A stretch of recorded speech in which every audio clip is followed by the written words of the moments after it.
บัดนี้วัดหลายๆเอามันเป็นอย่างคือห่างเห็นบ่ล่ะมันเป็นอย่างคือบ่มีผู้อยู่ใดเพราะเขาบ่สั่งวัดในใจตัวเองเขาบ่ละกิเลสตัณหาเขาบ่เข้าถึงธรรมจังว่าหาพระคนนี่หายากเด้เห็นบ่ล่ะพระพุทธรูปก็ยังสร้างง่ายอยู่เด้เนาะวัดว่าอารามสถานที่แค่หาสถานต่างๆสร้างง่ายอยู่เด้แต่คนผู้หนึ่งที่สิเปลี่ยนตัวเองกลายเป็นพระอะไรนี่ยากที่สุดยากขึ้นอย่างจังว่าพวกใดวัดตามีวัดนั่นพวกเจ้ามาขอพระข่อยไปอยู่เขาบ่ให้ไปดอกพอพวกเจ้าเอาพระข่อยไปใส่ผมก็เลยไปตกแต่ได้อำนาจกิเลสไผเด้พระหลายๆมาขอเอาแต่ของคือบ่เห็นเอาเนาะอันบ่ไปนี่ก็ไปเป็นเจ้าอาวาสล้นแล้วบ่มันให้พระเป็นเด้พวกอยู่ในบ้านพวกเจ้าของวัดอีหลีนั่นแหละจึงบอกในสำนักของเฮาพุทธคลุการามอย่าไปอยู่วัดบ้านอื่นอย่าไปอยู่วัดผู้อื่นอย่าไปอยู่วัดเก่าอย่าไปอยู่หม้องใดให้สร้างเอาใหม่เลยบอกเด็ดขาดโลดถือว่าวัดนั้นเป็นวัดห้างบ่มีผู้ใดโอ้ยนิมนต์อัญญาคู่พระอาจารย์อยู่ทั้ง3-4แล้วพ่อตาพวกเจ้าสร้างได้มีสื่อมีเสียงเกิดขึ้นมาแล้วเขาสิมาควบคุมพวกเจ้าเขาสิมาเป็นเจ้าอาวาสเองเขาสิมาบริหารถ้าเฮาแนะนำมันผิดทำผิดวินัยไม่วัดนี่สร้างมาแต่พ่อแต่แม่เด้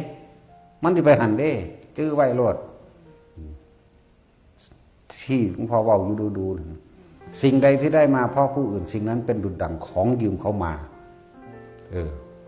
ถ้าหากว่าเขาต้องถามก็เป็นที่น่าละอายแม่นว่าสั่น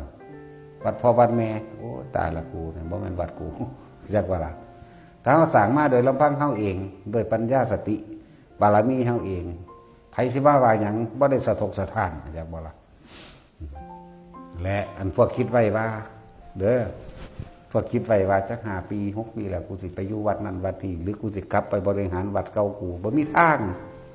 มันบ่แม่นบริหารมันสิหนักกว่าเก่าอีกเข้าใจว่าล่ะตัวเองยังมีความอยากอยู่มันจะไปสั่งอย่างใดมีแต่ทำร้ายกันนั่นแหละสิกลับไปบริหารนั่นสั่งสิบ่มีทางเด้อเพราะผู้เก่าเขาก็บ่แห้งอยู่แล้วเจ้าของเก่าก็เต็มบ้านเต็มเมืองอยู่นั่นนะนั่นแหละถ้าเฮาสร้างโดยลำพังเฮาเองคือเขานิมนต์ไปเอาวัดอยู่หันห่างเบิดแล้วนั่นนึง4ขอมันก็ห่างตัวพวกเจ้าเป็นผู้บริหารนั่นบ่ล่ะพวกเจ้าว่าทำตามพระธรรมตามพระวินัยของพระผู้เพิ่นไปอยู่ไหมพวกเจ้าเอาจังใดดีเฮาจัดงานจังซั่นจังซี่ผ้าบวงสรวงอันนั้นแน่เฮ็ดนี่แน่แม่นบ่ล่ะมันบ่มีได้บวงสรวงมันบ่มีได้เลี้ยงผีมันบ่มีได้สร้างพญานาคจังซั่นแล้วเพราะว่าเฮ็ดนำก็ด่าเขาด่าพระแม่นบ่ล่ะ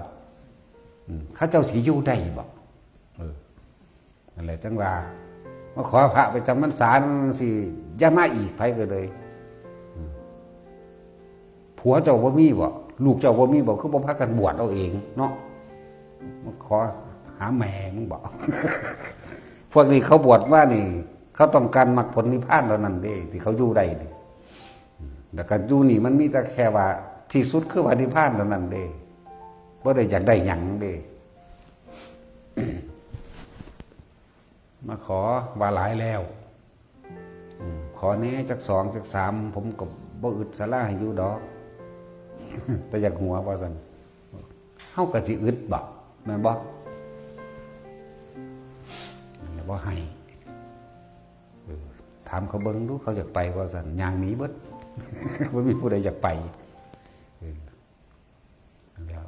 ถ้ามองหันดีครูบาอาจารย์ดีครูบาอาจารย์นั่นนี่บ่จำเป็นเห็นบ่พอแม่ดื้อต้องหลวงตาเยื่อนสิเราจะไปขอไผของเราดีอยู่แล้วบ่อึดผู้ไปอยู่น้ำเล่าเหมือนบ่ล่ะแล้วก็หลายๆองค์วัดบ่อน้ำพระอินทร์หลวงตาสินเขียววองมันบ่อึดแต่ผู้ไปอยู่เหมือนบ่ล่ะแฮ่ๆอยู่หั่นน่ะ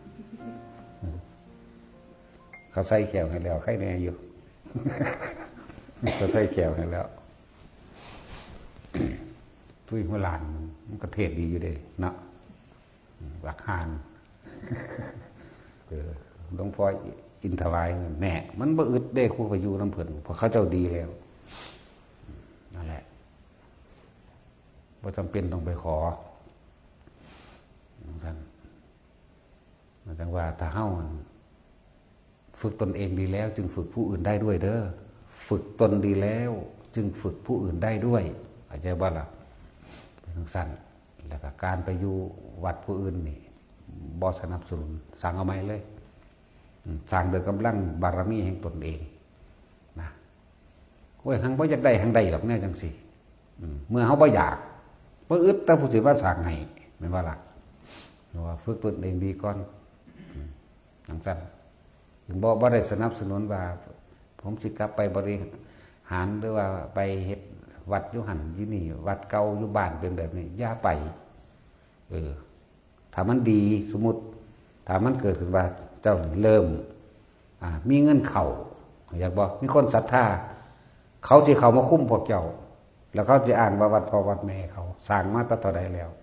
นี่แหละนั่นสิเขาจึงบ่กลับบ่ไป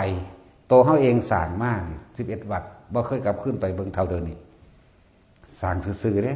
จากวันบ่กลับไปเลยมิแต่ไปข้างหน้าเพราะว่าเขาลืมทางกลับแล้วอยากบอกมิตรไปข้างหน้าเด้บ่มีทางว่าจะหันหลังกลับบ่มีแต่ได้ออกจากเมืองได้แล้วบ่ได้คิดว่าจะกลับไปบางอันอีกเด้บ่มีในความคิดเลยมันลืมทางแล้วสั้นแหละหมู่นี้คือกัน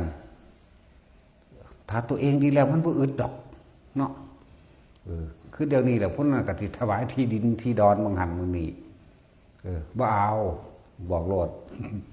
บ่เอาก็ให้ลูกศิษย์ไปว่าได้บ่เขาว่าหันได้เป็นอีหยังก็ทั้งกันแล้วนั่นแหละถ้าพวกเขาอันนั่นแน่นั่นจังให้ไปมันปีนึง2 ปีก็สร้างเฮาก็เบิ่งอยู่มั้ยถ้าว่าเขาก็ฝึกตัวของดีแล้วพอดีให้ความรู้หมู่พวกต่างๆได้แล้วไปให้ไปมัน10 ปีบ่ดีบ่ให้ไปอย่างว่าล่ะ